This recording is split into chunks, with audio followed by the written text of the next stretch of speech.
yoga émotion, ça m'a semblé intéressant de vous parler de ça, de proposer un atelier là-dessus, parce que c'est vrai que dans le yoga, on dit que le yoga, c'est une pratique qui nous permet d'être plus en lien avec nous-mêmes, plus en union, plus en harmonie avec notre soi, notre essence profonde. Mais ça veut dire aussi dealer, faire avec nos émotions, qui est quand même une bonne partie de notre de ce qui ce qui bouge en nous, de ce qui nous anime au quotidien. Et donc d'ailleurs pour introduire ce yoga émotion dont je vais vous parler pendant un petit peu de temps, donc j'ai regardé, on a à peu près entre 6 000 et 60 000 pensées par jour. Bon, je ne sais pas quel est le chiffre exact, peu importe, mais en tout cas on a des milliers de pensées par jour. Parce que j'ai pas été chercher exactement à voir qui avait raison, mais on en a des milliers par jour. Et on a 1000 émotions par jour, plus ou moins. Voilà, 1000 émotions par jour, c'est énorme. Donc elles ont des durées variables, nos émotions. Elles peuvent aller de 30 minutes, la honte, en général c'est plus court, à 48 heures, la colère. Voilà, elles nous prennent presque toujours par surprise. Et en fait, au moment où on a une émotion, on ne sait pas toujours pourquoi. En fait, vous avez sans doute déjà remarqué ça, on est ému et en fait... c'est d'ailleurs parfois on s'attend à avoir une émotion mais c'est une autre qui arrive quoi. Il y a ça aussi. Et en fait avant on pensait que nos émotions c'était des mouvements en fait qui créent nos émotions, d'où le terme émotion. Justement, je vous donnerai la définition exacte. Et puis bon, on a pendant très longtemps parlé aussi des émotions positives et négatives, et je vous dirai en quoi les émotions positives et négatives c'est une vision manichéenne et qui est pas adéquate pour les émotions. Donc les émotions, on cherche à les canaliser, à les comprendre, à les déchiffrer, à s'en débarrasser ou à les accueillir. Mais en soi, nos émotions, en fait, elles ont une fonction, elles nous aident à nous adapter à la vie. Elles font partie intégrante de notre être. En fait, un être humain qui n'a pas d'émotion, c'est vraiment quelque chose qui est très problématique. C'est de l'ordre d'une pathologie psychologique assez lourde. Et donc, elles nous rendent beaucoup de services. Elles ont une grande utilité pour nous. Mais on n'est pas les seuls à avoir des émotions. Les animaux ont des émotions et les insectes. Ils viennent de déterminer aussi que les insectes ont des émotions. Aussi étonnant que ça puisse paraître. Et donc, c'est pas lié au système nerveux, en tout cas pas uniquement. Voilà. Donc bon, après, ça c'est encore quelque chose d'intriguant. Je ne vais pas détailler ça, mais c'est intéressant de le savoir aussi. Donc être ému, ça fait partie de notre essence profonde, de ce qui nous caractérise intrinsèquement. Et puis nos émotions, c'est des énergies subtiles qui nous traversent, qui nous envoient des messages pour nous faire comprendre ce qui nous convient, ce qui nous convient pas. Concrètement, quand on a une émotion qui va être désagréable, c'est pour nous dire que là, c'est pas ok. Il y a un problème quelque part et si on s'y penche pas, ça se reproduira quoi, en somme. Donc voilà, je vais vous parler des émotions du point de vue de la philosophie, des sciences humaines, de ce qu'on appelle aujourd'hui la science des émotions, parce qu'il y a une science des émotions maintenant qui existe, et ce qu'on dit le yoga, à la fin je vous dirai ce qu'on dit le yoga des émotions, avec des textes classiques. Donc une émotion, c'est le terme, ça vient du verbe bouger, émotion, et en fait, ça laisserait entendre que chaque émotion est porteuse d'une action, d'un mouvement. Donc en fait, l'émotion, concrètement, c'est plusieurs manifestations physiologiques, cognitives, expressives, subjectives. On a aussi des gestes ou même le visage selon les personnes. Il y a des personnes qui ont vraiment des émotions qui sont très visibles très rapidement. On dit qu'on peut lire comme dans un livre ouvert sur certaines personnes, quoi. Donc c'est des réactions, nos émotions, qui impliquent à la fois notre corps et notre esprit. Ce sont des états. Donc nos mots, nos expressions de visage, nos gestuels et nos postures sont liés à nos émotions. Et Paul Ekman, qui est un des pionniers dans l'étude des émotions, les définit comme l'état de conscience, agréable ou pénible, concomitant à des modifications organiques, brusques, d'origine interne ou externe. Et il parle, Paul Ekman, il parle de 4 émotions universelles, la peur, la colère, la tristesse et le plaisir. Et à ces 4 émotions essentielles, il ajoute la surprise, le dégoût, la honte et le mépris. Et toutes les autres émotions en sont des nuances. Bon, alors, mais quel est le point commun à toutes ces émotions ? On peut dire leur déclenchement rapide, justement le fait qu'elles nous prennent par surprise. Il y a vraiment cette idée-là dans les émotions. Et en soi, l'émotion, quand elle arrive, ça dure entre 60 et 90 secondes. Après, si ça dure une demi-heure à 48 heures, c'est parce que le mental, il fait que ça se fige. Mais concrètement, une émotion, c'est 60 à 90 secondes. Voilà. Faut quand même se rendre compte que si elle dure la majorité du temps, c'est parce que nous, on les fait durer. Voilà. Donc elles ont une survenue spontanée, une évolution automatique, on ne peut rien y faire. Une fois que l'émotion elle monte, c'est fini. On n'a plus qu'à la vivre l'émotion.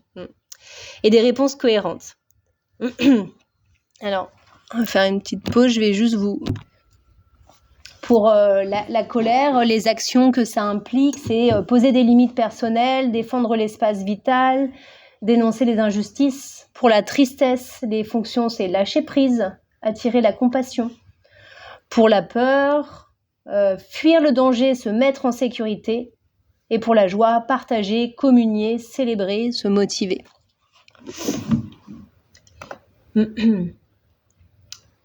On a aussi...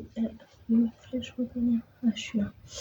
On a aussi cette roue des émotions. Je ne sais pas si je vais réussir à bien vous l'agrandir, celle-là. Peut-être pas évident. Je ne sais pas si vous voyez bien. C'est compliqué. Voilà, mais il y a des choses assez précises. Mais voilà, par exemple, pour la colère, donc frustration, injustice, impuissance, irrespect pour l'intégrité. Et ça, c'est quelque chose de très universel. Et donc, concrètement, il y a aussi des sensations assez spécifiques dans le corps. Et là, je vous montrerai après, un peu plus tard aussi, comment ça se passe dans le corps. Concrètement, selon chaque émotion, il y a des zones spécifiques dans le corps que ça va stimuler. Mais en gros, par exemple, si on prend juste la colère, il y a sensation de respiration rapide, yeux froncés, mâchoire serrée, contraction, chaleur. Et ça, on le voyait bien sur les images que j'ai mises tout à l'heure de Darwin, justement les planches de Darwin.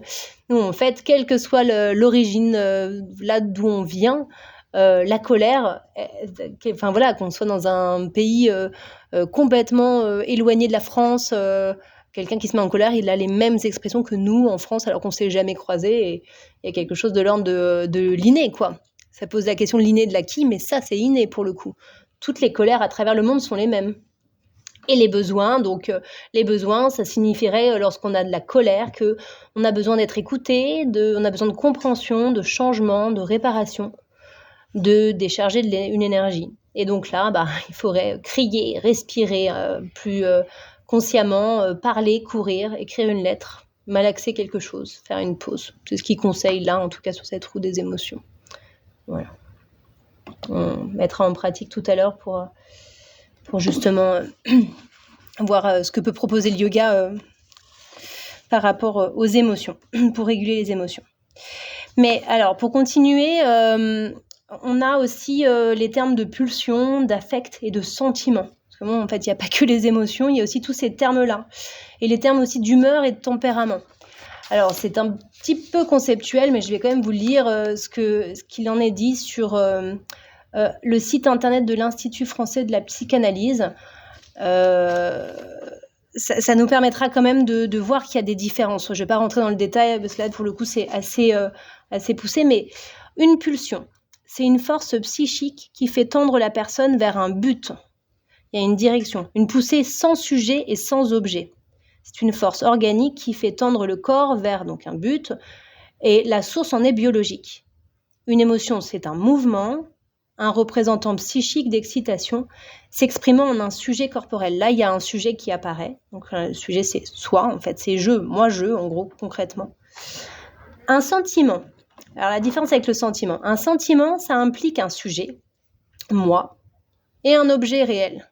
Donc, le sentiment, il y a toujours moi et l'autre personne, ou voilà, un objet autre. Donc, c'est déjà l'idée de relation dans le sentiment. De relation ou de distanciation qui est incluse dans le sentiment. Un affect suppose un sujet, un objet et une mémoire. Je vous parle aussi de l'affect là parce que dans les Yoga Sutras de Patanjali, je vais vous en parler pas mal, qui est ce texte classique en yoga qui est vraiment la référence pour savoir comment impliquer le yoga dans sa vie, comment vivre au quotidien avec ce que c'est que d'être un humain, voilà.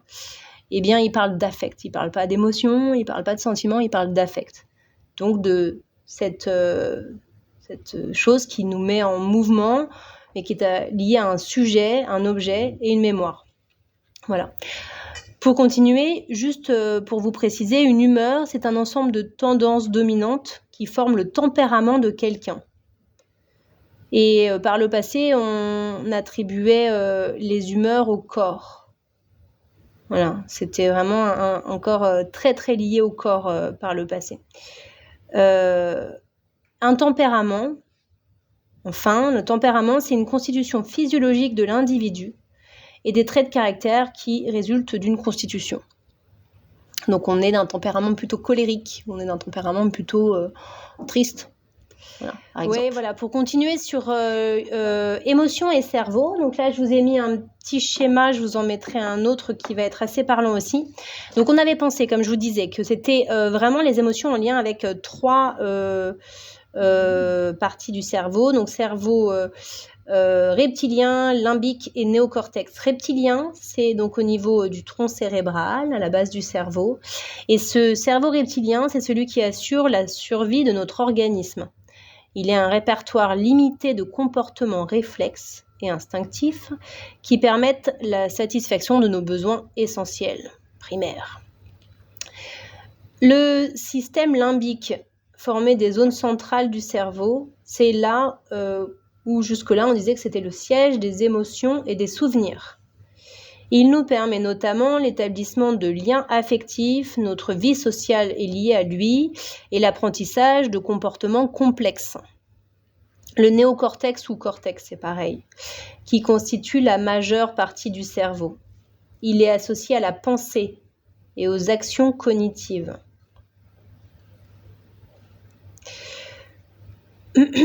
Donc une émotion forte naît dans la profondeur du cerveau, puis elle est tempérée ou filtrée surtout par les lobes frontaux. Cortex. Hein. Voilà, globalement, la partie gauche du cerveau est spécialisée dans la joie et la partie est liée aux émotions qu'on considère plutôt agréables dans la partie gauche et la partie droite liée à la tristesse et aux émotions plutôt désagréables, peur, dégoût. Donc les émotions humaines sont complexes, mais ça on le sait particulièrement, et elles sollicitent chacune nos émotions plusieurs parties du cerveau, et c'est ça qu'on ne savait pas jusque-là, parce qu'on pensait que c'était une émotion, une partie, alors que là je vais vous montrer des schémas juste après qui montrent que lorsqu'on a une émotion, ça se passe à plusieurs endroits dans le cerveau en même temps. Et donc nous n'avons pas un cerveau primitif responsable de nos émotions, et les autres parties du cerveau responsables à la raison. C'est beaucoup plus mélangé. Donc, alors, je vous montre ça. Beaucoup plus mélangé, ou en tout cas, ce qu'on voit bien. Ah, ça a diminué, pourquoi ? Hop. Voilà. Notre cerveau au crible des 5 grandes émotions. Donc là, pour ces 5 grandes émotions, on voit qu'il y a des activations du cerveau hyper nombreuses. Il y a simplement pour la tristesse où il y a un peu moins d'activation, vous avez remarqué ? Et dans le corps, au niveau du corps, quand je vous montrerai tout à l'heure aussi, quand ils ont fait une étude à l'échelle de 3 pays différents, je crois, je vous redirai ça après, où ils ont demandé aux gens de placer là où ils avaient des ressentis physiques lorsqu'ils avaient une émotion de colère, de tristesse, etc., etc. Et la tristesse, c'est l'émotion où il y a le moins de ressenti physique aussi. Donc dans le cerveau et dans le corps, il y a le moins d'activation. En tout cas, c'est logique. Voilà.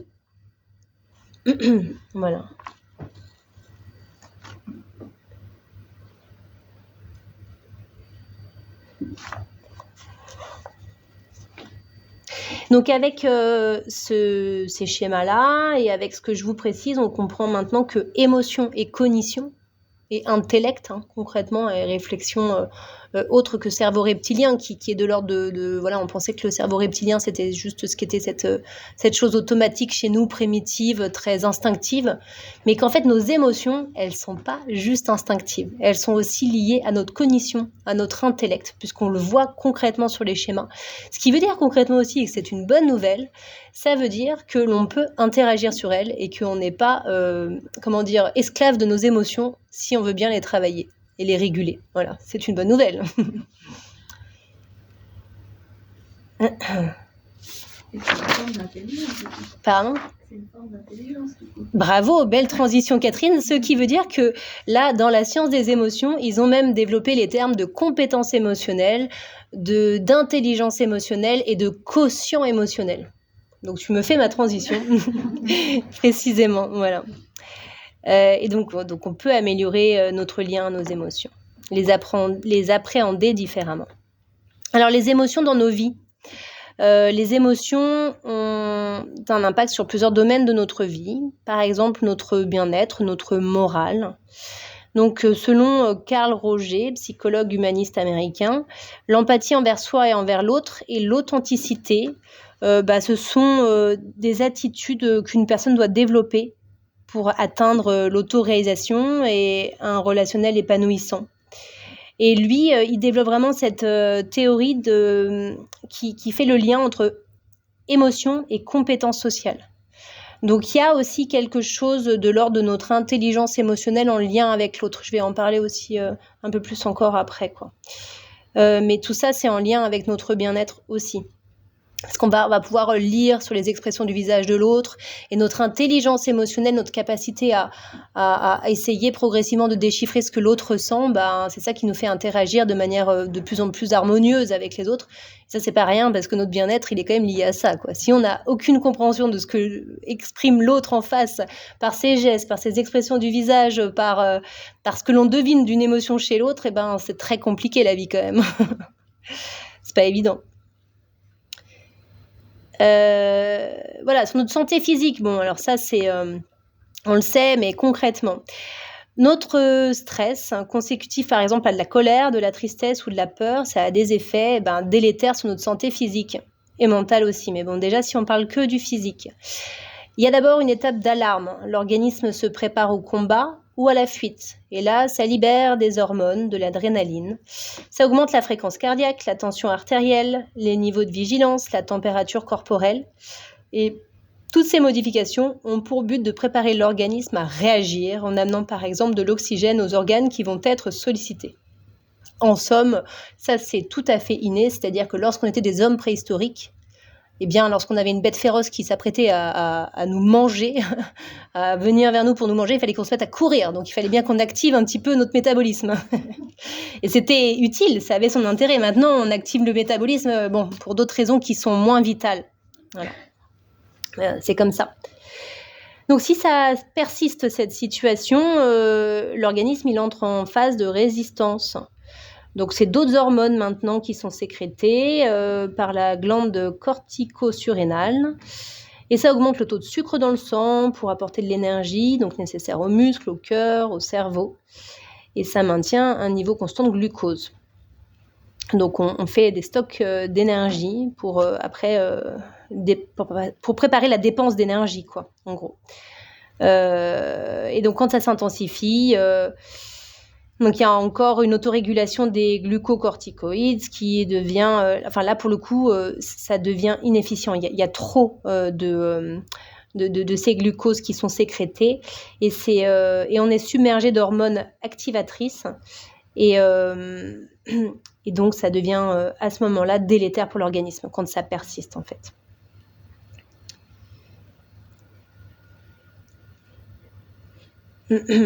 Et donc, ça crée à terme de l'hypertension, de la nervosité, de la fatigue, une dépression éventuelle. L'état de stress, c'est pas une maladie en soi. Être stressé, c'est encore une fois, si on est juste sur l'étape 1, alarme, c'est normal en fait. Si ça nous met en état de stress et que ça redescend, c'est une émotion normale, voilà. Ça monte et ça redescend et c'est ok. C'est quand ça s'installe et que ça dure que ça devient problématique. Et ça s'aggrave sur la santé physique et mentale, quoi. Donc ça nous aide aussi sur notre performance au travail, à l'école. Voilà. Parce que concrètement, quand on a des émotions agréables, eh bien, on est plus apte à travailler, à faire ce qu'on a à faire efficacement. On n'a pas l'esprit, le cerveau brouillé, ça on s'en rend bien compte aussi.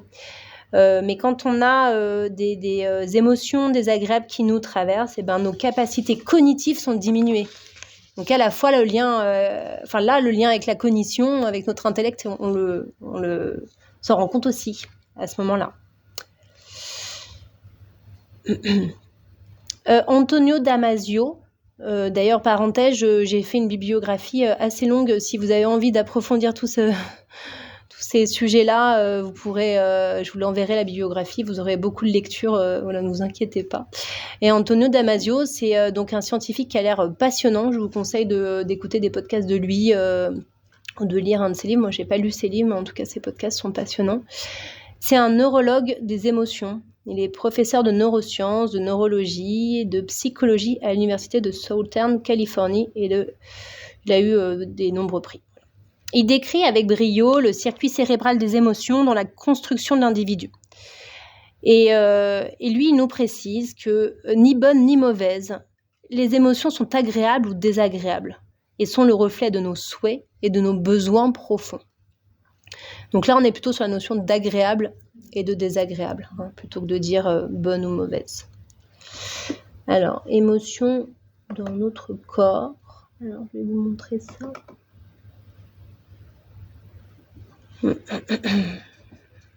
Alors. Donc ça, c'est l'étude dont je vous parlais justement tout à l'heure.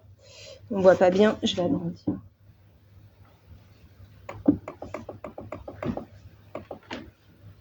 Voilà, ça c'est bon, non ? Ok, donc c'est une étude qui a été faite, pareil, vous aurez la référence dans la bibliographie, sur 700 personnes qui ont été interrogées en Suède, en Finlande et à Taïwan. On leur a demandé de préciser, lorsqu'elles expérimentaient différentes émotions, de raconter à l'aide de narration, ils disent, d'images et de films. Quand ils expérimentaient des émotions à l'aide de narration, d'images et de films, c'est l'inverse. Mais en tout cas, ils ont raconté, ces individus, où dans leur corps, ils ressentaient, ils avaient des sensations physiques. Alors, c'était après des descriptifs un peu différents, mais en tout cas, où ça se situait dans le corps. C'était surtout ça qui les intéressait, quoi. Donc, quand c'est bleu, c'est qu'il n'y a pas de ressenti. Vous avez neutre, en haut à droite. Là, quand c'est bleu, quand c'est foncé, il n'y a pas de ressenti. Et quand c'est rouge ou jaune, c'est super ressenti, quoi. Voilà. Et donc là, on voit la dépression, par exemple. Bah là, c'est carrément absence de ressenti dans les jambes et dans les bras. C'est lequel En bas, deuxième en partant troisième, en partant de la gauche. Tu vois ? Ça veut dire qu'il y a les extrémités floues. Et d'ailleurs, en fait, quand on parle en Ayurveda, la médecine préventive indienne, les personnes qui sont sujettes à la dépression, c'est les personnes Vata et qui ont toujours les extrémités froides. Voilà. En tout cas, ça peut se relier avec des récits sur l'Ayurveda. Voilà. Donc, colère, activation très forte du haut du corps. Mais après, bon, là, du coup, ils n'ont pas conclu plus de choses sur les émotions spécifiquement. Enfin, je veux dire, il n'y a pas de détails là-dessus. Mais juste que ce qui est intéressant à voir, c'est que ça, c'est universel aussi. Ça, c'était en gros, ils ont pu déterminer que ces zones-là du corps, c'est toujours les mêmes zones à chaque fois, quoi, selon les émotions. C'est ça qui est intéressant. Et que la dépression, pour le coup, c'est plutôt une absence de sensation. Voilà.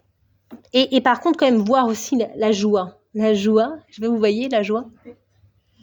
Alors, la joie, c'est particulièrement la tête, ça rayonne, quoi. On sent que ça irradie, la joie. Et par contre, la joie, c'est tout le corps. Tout le corps est rouge ou jaune. Donc, la joie, on a une conscience physique de tout le corps. C'est intéressant aussi de voir ça. L'amour aussi, un peu. Est-ce qu'on a mis l'amour Ah oui, l'amour, exact, ouais. Et l'amour, pareil, ouais. L'amour, t'as un peu moins, t'as les jambes un peu moins. La joie, c'est mieux, quoi. Non, ouais, du coup, l'amour aussi, énormément. Voilà.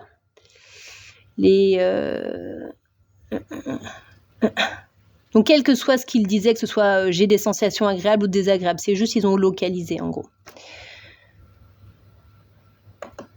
Est-ce que vous avez des commentaires là-dessus ou on continue, comme vous voulez? Ouais. Les compétences émotionnelles. Donc, nos émotions ont des fonctions. Notre intelligence émotionnelle constitue nos compétences émotionnelles. Avec nos émotions, nous pouvons identifier ce que nous ressentons, augmenter notre vocabulaire émotionnel, apprendre à décoder les émotions des personnes avec qui nous interagissons pour mieux nous adapter à leurs humeurs, leurs besoins et leurs attentes. Il est ainsi utile de comprendre les causes de nos émotions, des émotions, donc les nôtres et celles des autres. De faire le lien entre une situation et une émotion, de faire le lien entre l'état de satisfaction de nos besoins et aussi prendre conscience de tout cela pour pouvoir agir et prendre soin de soi et des autres. Donc progressivement, on apprend à écouter les émotions et on apprend aussi à les exprimer de façon efficace et authentique pour une meilleure relation à soi et aux autres. Bon, il y a des études scientifiques qui montrent que plus on exprime nos émotions, plus on est heureux. Et puis on exprime nos émotions, quelles qu'elles soient. Parce que c'est vrai qu'aujourd'hui, il y a aussi cette idée un peu de il faudrait toujours être heureux dans cette quête du bonheur et ne jamais ressentir d'émotions désagréables. D'abord, c'est pas possible, donc autant éviter de refouler trop parce que du coup, ça revient en boomerang, concrètement, si on est dans la fuite ou dans le combat. Et puis, donc cette étude, en l'occurrence, que je vous ai mis aussi en référence, que vous pourrez lire, les émotions négatives contribueraient aussi au bonheur, selon cette étude. Voilà. Donc, arrêtez de refouler les émotions désagréables. C'est ce que ça nous incite à faire. Encore faut-il exprimer ces émotions agréables comme désagréables de façon efficace. Ce que nous propose la communication non violente. Alors, je suis assez prosélyte sur la communication non violente, j'aime bien. Donc, concrètement, je vais vous mettre un schéma pour qu'on voit bien ça et peut-être qu'on détaille si besoin. Mais en gros, il y a une problématique ou une émotion. Il faut décrire la situation vécue sans jugement, dire ce que l'on ressent, utiliser le « je » au lieu du « tu » accusateur qui est « quand tu me parles comme ça, je ne suis pas bien », c'est dire « je ressens cela ». Et puis expliquer pourquoi le comportement d'autrui, éventuellement si c'est lié à quelqu'un d'autre. Du coup, de toute façon, c'est dans le dialogue. Pourquoi le comportement d'autrui, ça peut nous faire ressentir un certain nombre d'émotions. Et puis éventuellement à la fin, on propose... où on questionne, on dit est-ce que ce serait possible pour toi penses-tu que l'on pourrait finir par une ouverture. Alors, réguler ses émotions. La régulation émotionnelle, c'est une compétence fondamentale dans notre vie en société. Sans cette compétence, nos relations sociales sont impactées et aussi notre santé physique et mentale. Accueillir ses émotions, même négatives, avec bienveillance, ça permet souvent de réduire l'intensité des émotions et décider de manière plus posée de la meilleure façon de réagir. Évidemment, passer les 60 à 90 secondes de la durée de l'émotion, parce que pendant ce moment-là, c'est impossible, clairement. Un principe fondamental en psychologie des émotions, c'est que celles-ci, elles dépendent moins des événements qui nous arrivent que de la perception qu'on en a. Donc ça veut dire encore que c'est lié à notre mental, qu'il y a un jugement sur tout ça. Donc en fait, quand l'émotion elle est là, c'est fini, on ne peut rien faire. Mais par contre, on peut travailler sur nos schémas mentaux. On peut travailler avec de l'hypnose, par exemple, sur l'inconscient.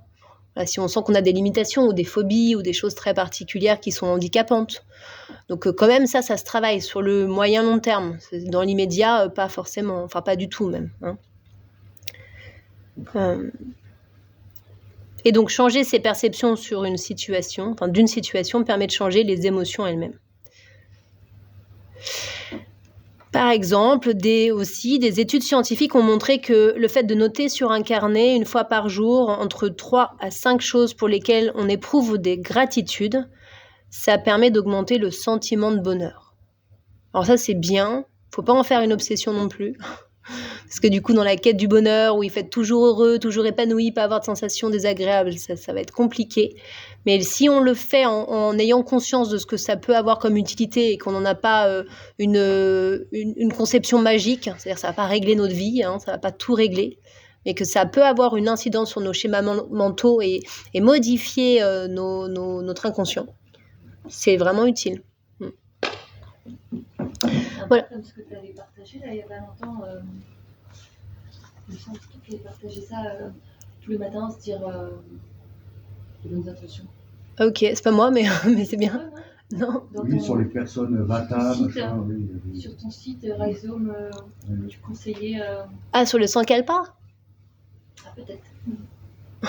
Mais bon, enfin, en tout cas, c'est bien, ouais. Non, c'est pas ça. 3 mots positifs le matin. Ouais, en fait, après, peut-être je l'ai mis quelque part sur le site internet, non, peut-être sur le blog, mais pas sur les réseaux sociaux. Mais ouais, ce que ça dit concrètement, peut-être c'est ça que tu veux dire. En gros, modifier nos schémas mentaux, c'est aller chercher dans l'inconscient. Quand même, c'est là où on travaille sur l'inconscient, donc c'est un petit peu compliqué quand même. Et comment on fait ? Les sankalpas, les phrases courtes, prononcées au présent, qui commencent par je et qui sont positives, ça peut aider. Mais ça peut surtout aider quand on les fait au moment où notre mental est dans une induction un peu à être modifié. Donc c'était ce truc-là, ok, c'est sur le... Ok. Donc c'est des moments où l'induction, elle est plus forte. Avant de s'endormir, au moment où on va se lever mais qu'on est encore un peu dans les nimbes du sommeil, ça c'est plutôt des bons moments. Ouais. Ou après une relaxation, juste en fin de séance de relaxation. Ouais. Voilà, ça c'est bien. Ouais.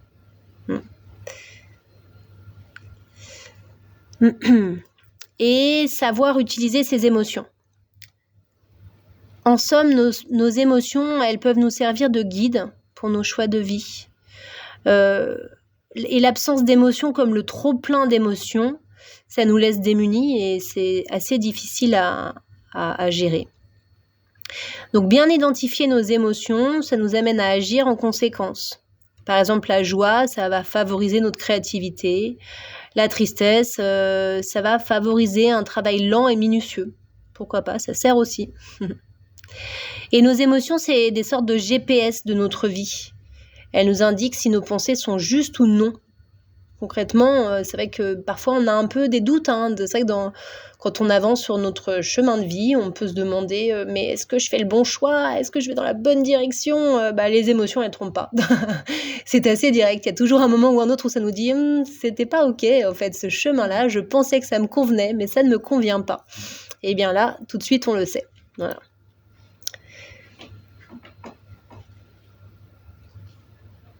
Quand on se sent bien, on a des émotions agréables, positives, qui nous traversent. Et donc, c'est que nos pensées sont favorables, concrètement. Donc, on est en harmonie avec nous-mêmes. Et donc là, c'est aussi intéressant comme l'exercice des gratitudes, par exemple, d'écrire les gratitudes ou de dire vraiment des choses qui nous semblent agréables, sans être angélique et ni trop idéalisant. Mais c'est intéressant d'identifier et de mettre en place notre biais de positivité qui est pas si évident parce qu'on a plutôt un biais de négativité, plutôt voir le verre à moitié vide, mais c'est intéressant d'identifier ces moments où ça va bien, où on est en harmonie et de dire mais en fait dans ce type de situation, dans ce type d'interaction avec les autres, là je suis bien, il faut vraiment que je garde en mémoire tout ça pour le reproduire le plus possible quoi. Et ça va permettre de renforcer ces schémas neuronaux, de garder le cap. Mais ok, ça c'est pour les émotions agréables, mais pour les émotions désagréables, comment on fait ? Eh bien, comme ce que nous indiquent d'ailleurs les textes classiques dont je vais vous parler juste après, comme la science des émotions ou le coaching, tout ce qu'on vient de dire la même chose, c'est qu'on ne peut pas faire autrement que d'accueillir et d'observer. Il n'y a pas d'autre possibilité. Si on est dans la fuite ou dans le combat, ça ne marche pas, ça fait que renforcer ces émotions désagréables. Et là, elles ne partent pas du tout. Ensuite, il y a tout un travail pour mettre en place des nouvelles habitudes positives et ça, je vous en parlerai plus dans la partie mise en pratique qu'on va faire après. À présent, je vais vous parler des Yoga Sutras. Donc ça, c'est un texte classique en yoga. C'est un texte philosophique qui est composé de 195 sutras. Sutras, c'est des aphorismes. Aphorisme, ça veut dire bref énoncé philosophique. En gros, c'est vraiment des contenus philosophiques raccourcis. Donc les Yoga Sutras, voilà, c'est un texte qui va parler de la philosophie du yoga, qui est vraiment la bible des yogis, yoginis, de ceux qui pratiquent le yoga, puisque lorsqu'on a une question, que ce soit liée au mental, liée aux émotions, liée à notre attitude dans la vie par rapport aux autres, aux interactions, les Yoga Sutras y répondent. Alors ils répondent souvent de manière assez conceptuelle, il faut quand même les lire entre les lignes, et ça nécessite de lire aussi des traductions avec des commentaires qui explicitent beaucoup, mais il n'empêche que tout est dit dans ce livre-là. Il faut bien avoir envie de s'y pencher, mais tout y est dit. Donc l'ouvrage, il a une datation qui est un petit peu large, entre moins 200 à plus 500 après Jésus-Christ. Ils savent pas exactement en fait, mais ce serait plutôt plus tardif d'ailleurs. Mais c'est surtout parce que on dit que c'est un seul auteur qui s'appelle Patanjali qui a écrit ce livre, mais plus vraisemblablement ce serait des rassemblements de textes en fait, une compilation de textes. Alors, de quoi nous parlent les Yoga Sutras concrètement ? Parce que donc les Yoga Sutras répondent à toutes nos questions, mais précisément que disent en résumé les Yoga Sutras ?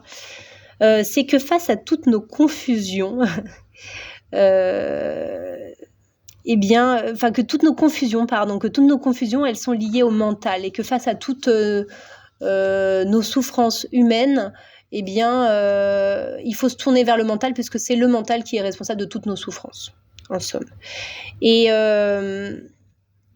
les Yoga Sutras énumèrent deux entités distinctes qui sont ce qu'on appelle donc le mental et le processus conscient. Ils distinguent les deux.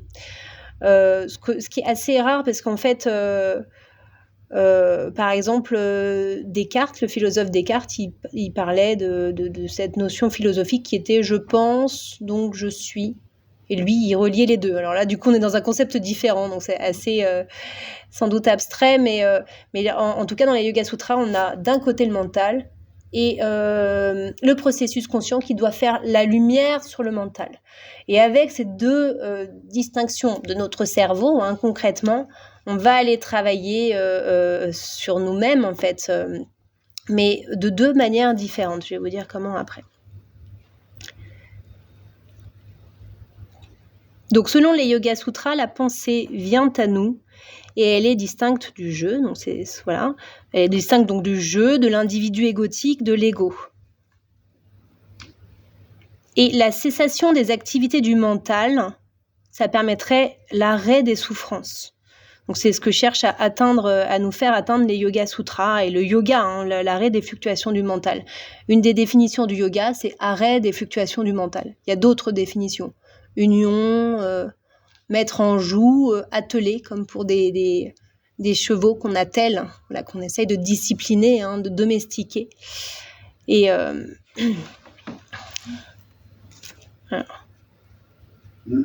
dans les Yoga Sutras, on va parler de la résorption du mental. Donc c'est pareil, c'est un concept un peu abstrait, mais on parle d'absorption, de résorption du mental dans le principe de conscience, ou bien du fait que le principe de conscience, il va mettre en lumière le mental. Mais ça, en fait, l'absorption du mental, même dans les textes classiques, ils admettent, le premier chapitre, ça parle de la résorption du mental, ils admettent que c'est pas accessible à tout le monde. Donc ça, même le grand public, si on n'est pas ascète, si on n'est pas le Dalai Lama, concrètement, la résorption du mental, c'est pas forcément accessible. C'est une bonne nouvelle, c'est qu'il y a une deuxième étape, il y a le chapitre 2, où ils nous disent, bon, mais on va vous donner des techniques un peu plus concrètes, parce que dans le premier chapitre, en somme, il faut résorber le mental, juste en restant statique, et voilà, l'illumination apparaît. Mais ça, clairement... ça ne vous est pas arrivé, moi non plus.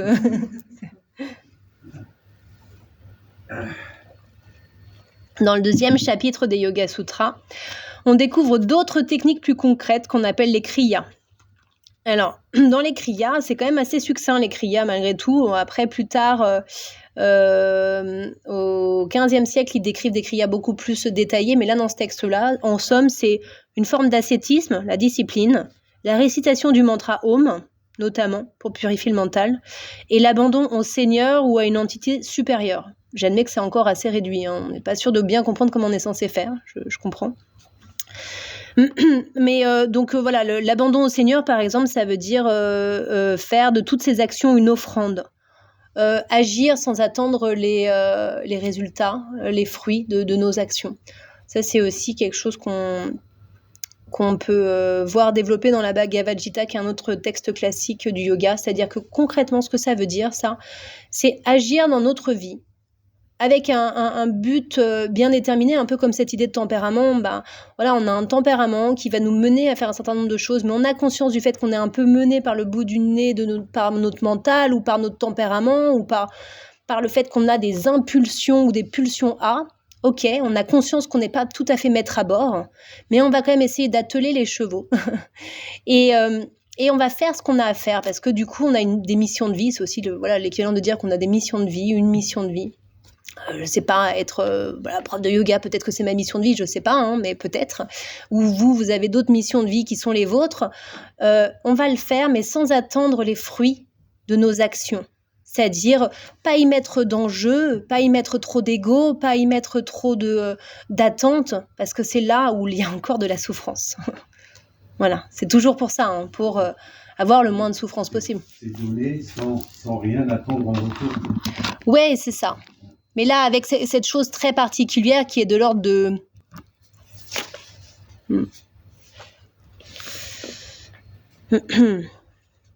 Donc ça met l'ego en sourdine.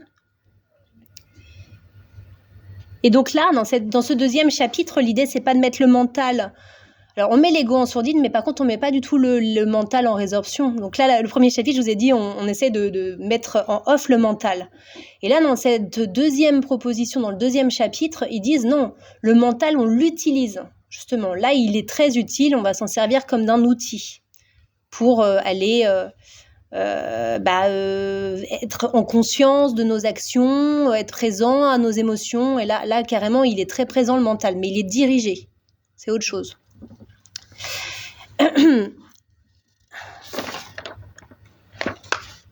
Voilà. Puis là, du coup, je vais vous faire la lecture de quelques aphorismes qui vont peut-être vous éclairer un peu plus, ou peut-être vous embrouiller plus, vous verrez. Je vais vous les expliquer aussi un peu, mais de toute façon, les Yoga Sutras, vous cassez pas la tête, c'est un texte assez abstrait au départ. La première lecture, du premier coup, c'est difficilement compréhensible tel quel. Donc ne vous inquiétez pas si c'est un petit peu nébuleux comme ça, il faut en avoir entendu parler quelques fois avant que ça soit vraiment intégré. Donc n'hésitez pas en effet à vous allonger, pourquoi pas, parce que voilà, ça se fasse d'une manière cool. La Bible un peu long. Ouais, c'est un peu comme la Bible, c'est ça, et genre...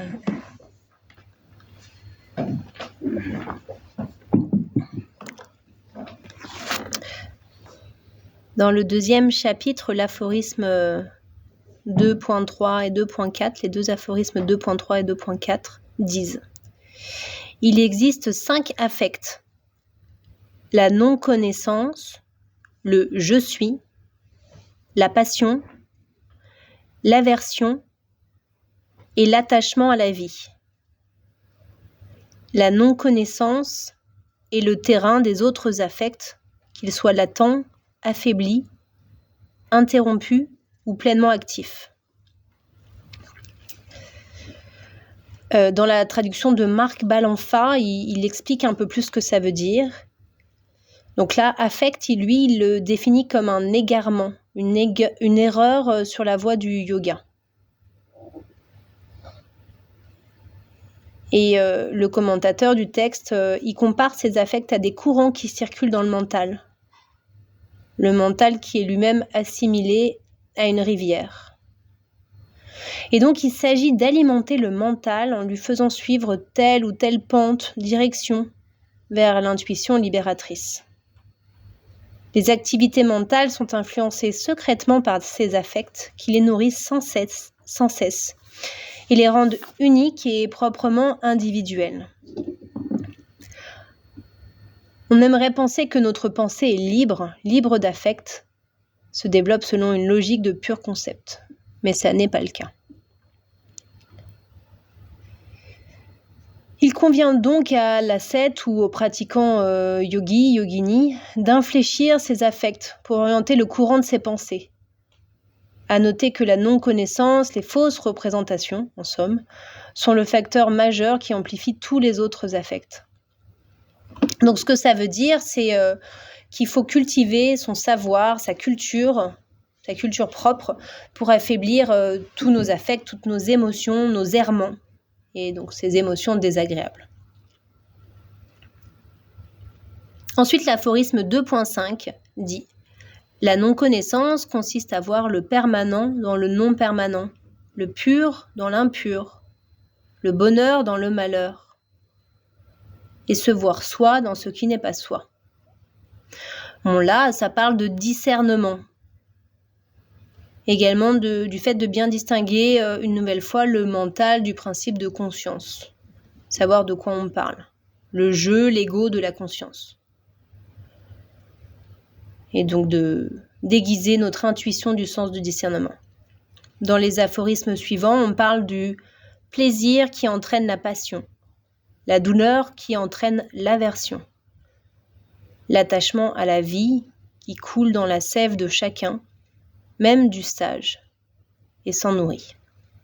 Donc ces 3 aphorismes-là, ils évoquent le fait que l'attachement, le dégoût et les attentes du mental, ce sont encore une fois source de pensées désagréables, donc de souffrance. Le détachement, la posture de neutralité du méditant, ça aide à traverser les affects, les émotions. Encore une fois, on essaye de mettre tout ça à distance, d'avoir conscience de nos affects, de nos émotions, de ce qui nous attache, de ce qui crée nos conditionnements, et progressivement d'essayer d'être un peu plus à distance. Quand les affects opèrent, c'est à la méditation de les détruire. Donc les affects peuvent être affaiblis par le mental, mais seule la méditation, le sentiment d'union, de résorption dans le grand tout, seule la méditation peut permettre de dissoudre les affects. Donc là, Vyasa, qui est le commentateur des Yoga Sutras, donc un des commentateurs, il fait référence à une méditation qu'il appelle « compréhension parfaite ». Et cette compréhension parfaite, elle permet de pratiquer le détachement. Mais, encore une fois, là, il précise, mais ça ne dissout pas complètement les affects, qui restent toujours un peu là. Bon, c'est en fait, dans les textes des Yoga Sutras, ce qui est à la fois passionnant et puis un petit peu déboussolant, c'est qu'il nous propose dans le chapitre 1 une façon d'atteindre une sorte d'éveil, d'harmonie, de sentiment d'union, de sérénité. Et puis ils disent, mais c'est pas accessible à tout le monde. Puis dans le chapitre 2, ils nous disent, il y a pas mal de possibilités, on a les kriyas, on a le détachement, le discernement, etc. Mais encore une fois, c'est pas suffisant, il reste des affects, on va être encore un peu dans la souffrance. Donc il y a la méditation. Mais la méditation, ça n'est pas non plus suffisant. Voilà, c'est un peu une sorte de cercle sans fin. Mais en tout cas, il y a ce que ça dit, c'est que sans doute que voilà, l'existence humaine sera toujours semée de souffrance et qu'il y a une forme d'acceptation de toute façon de ce que c'est que d'être humain là-dedans. Pour finir, tant que vous êtes en posture de détente, je voulais vous faire un peu de lecture de...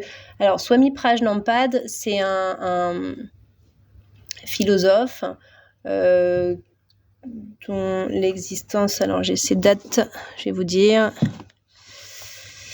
1891-1974, donc c'est un maître indien contemporain. Donc, son enseignement, il est à la fois complètement inspiré des textes classiques comme les Yoga Sutras, de vraiment tout ce qui est philosophie du yoga. Et en même temps, il s'est aussi beaucoup inspiré de Freud, notamment.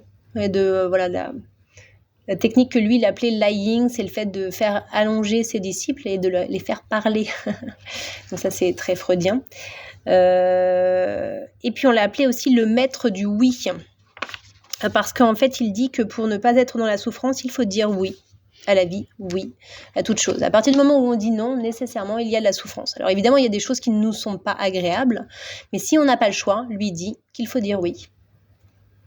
Donc il y a cette idée d'accepter ce que l'on n'a pas la possibilité de modifier et de dire non, par contre, à ce que voilà, on ne peut pas supporter et voilà, qui peut être modifié, par contre. Voilà. Donc, je vais vous en lire un petit peu quelques extraits de son texte L'art de voir.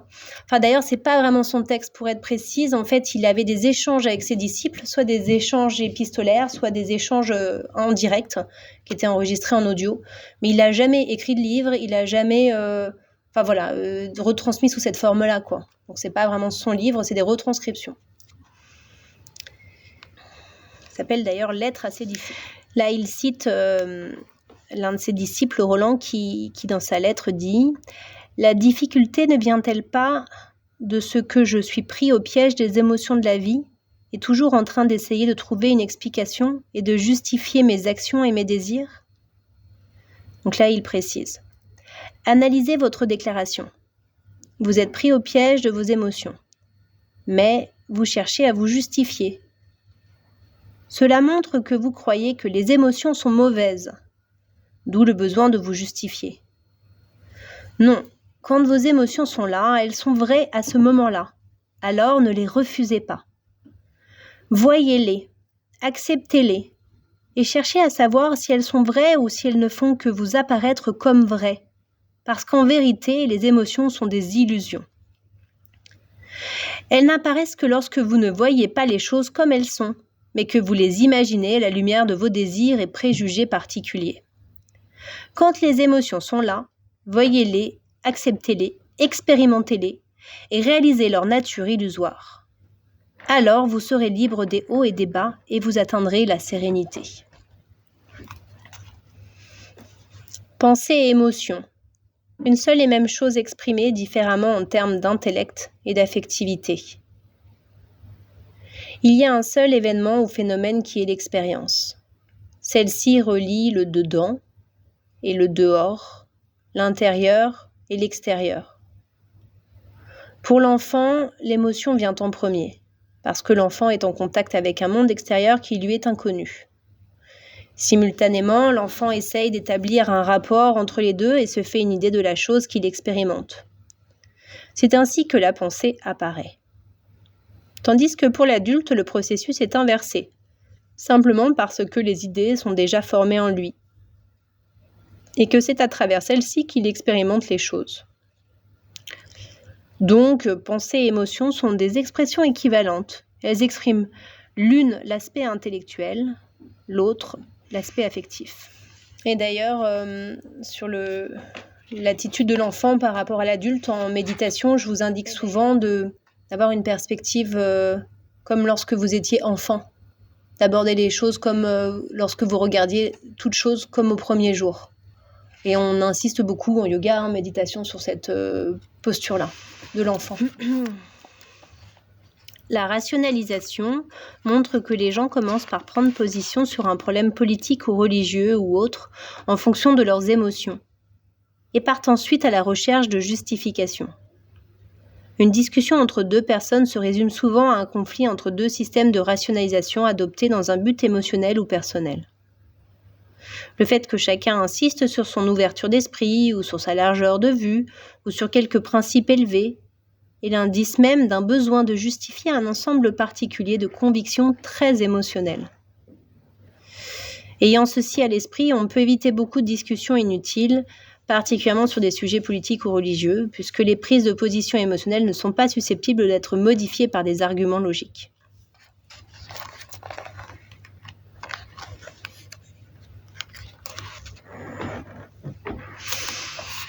La peur. Émotionnellement, la peur est une émotion négative. Lui, il parle d'émotion négative. La peur, quelque chose de déplaisant va arriver. On invite cette chose, c'est la conséquence d'un besoin de punition, la conséquence d'un sentiment de culpabilité, un sentiment d'infériorité, un sentiment d'être tout petit, impuissant. Intellectuellement, l'émotion de peur est le résultat d'une idée fausse. On ne voit pas la réalité comme elle est, mais on pense quelque chose d'autre à sa place. La peur appartient au futur. Que va-t-il arriver ? Dans l'action, la peur étant fausse et une non-entité puisqu'elle concerne le futur, ce qui n'est pas maintenant. Essayez, donc là il conseille à son disciple, essayez de voir ce qui est ici et maintenant, et faites-y face. Soyez conscient des idées fausses ici. Voyez-les, faites-y face. La peur va alors diminuer, car elle est reliée au futur. Rien n'est arrivé dans la situation présente. Pourquoi avoir peur maintenant d'une chose qui n'est pas ? Pourquoi avoir peur aujourd'hui de l'amertume d'une soupe qui n'a pas encore été cuite, qui en fait ne sera cuite que demain ? Et comme c'est absurde d'être attiré par la beauté d'une jeune fille que vous n'avez pas encore vue. Souvenez-vous de la peur du fantôme. Vous voyez une branche d'arbre et vous pensez que c'est le bras d'un fantôme.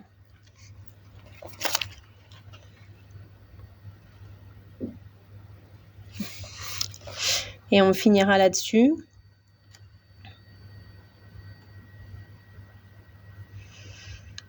Tant qu'une émotion reste refoulée et enfermée en vous, elle cherche continuellement des occasions de s'exprimer, de sortir à l'extérieur. C'est cela la pression du passé. Attention, attention. Il faut essayer de vous libérer de la pression de cette petitesse du passé. Cette petitesse du passé, ce sont les ténèbres, c'est la mort. C'est ce qui vous retient prisonnière des ténèbres. C'est comme vous le dites souvent, la forteresse. Il faut vous en sortir, devenir libre. La clé de la chambre au trésor de la liberté, c'est l'acceptation, chère mère. Il écrit à une de ses disciples femmes. Qu'est-ce que l'acceptation ? Bien sûr, je suis ici, maintenant, mais où est-ce que je vais ? Ce qui m'est proche et ce qui m'est éloigné, c'est entre ces deux que j'agis. Vous êtes dans votre chambre. Que se passe-t-il si la lumière, l'espace et l'air limité qui sont dans votre chambre sont tout à fait séparés de l'espace, de l'air et de la lumière qui sont à l'extérieur ? N'auriez-vous pas l'impression de suffoquer ? Mais si toutes les portes et toutes les fenêtres sont ouvertes vers l'extérieur, l'intérieur et l'extérieur, ce qui est proche et ce qui est éloigné se mélangent dans un embrasement éternel. Quel soulagement, oui, quel soulagement. Le cœur et l'esprit sont ouverts. Que demander de plus ?